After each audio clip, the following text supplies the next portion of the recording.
Joining us now, former Virginia GOP Chair Kate Obenshain and Fox News contributor Bob Beckel. Bob, let me ask you a question. Yeah. And I'm pretty hard-hitting in my views. You're hard-hitting in yours.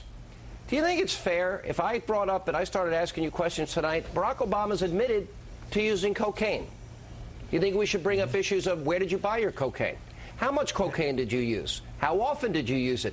When did you stop? Why did you stop? Who did you buy it from? Did you ever sell it? Would that be fair? Well, you finished. The answer is I don't think that's fair, but let me say something about her.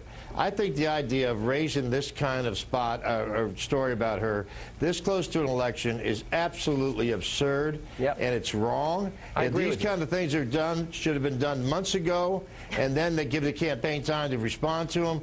I just think that, frankly, if you're going to start to make candidates' wives and their kids expose them like this with 15 days to go, something's fundamentally wrong with that, and I don't mind saying so as a liberal. And I love the New York Times, but they went way overboard on this. Well, I call them the New York Obama Times. The journalism died in this election season, and the only reason I was asking the question that way, Bob, is because, you know what, you would say to me, Hannity, 15 days out of an election, go take a hike, you're desperate.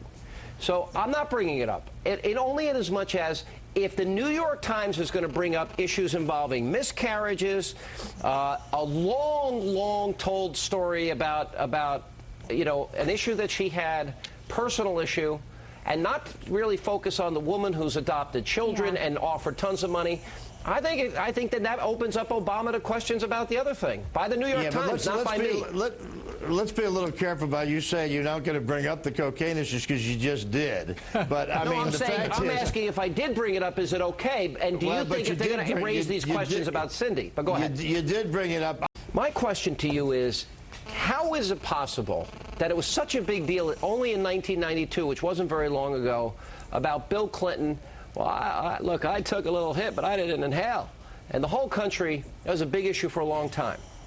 Barack Obama did raise issues involving his past drug use. Why do you think the media never asked a single question about it? I don't see why it is not appropriate to ask a man running for president if he ever committed the felony of cocaine use. He's admitted it in his book. I don't see why that's bad. What more do you need to know? He's written about it in his own book. In what quantity did he deal?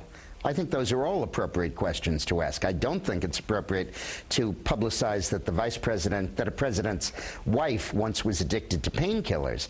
But I do think it's appropriate to ask a presidential candidate if in his late teens and 20s he trafficked in cocaine. I think that's a legitimate thing to explore. It's a felony. What does it mean, Dick, when you go back, and I was comparing 1992 to now, and he's admitting he's used this, and you're right, it is a felony. As far as I know, I don't think there's ever been a time he's been... And marijuana was not. Well, and marijuana was not... Well, I tried it, but I didn't inhale. It was a big deal.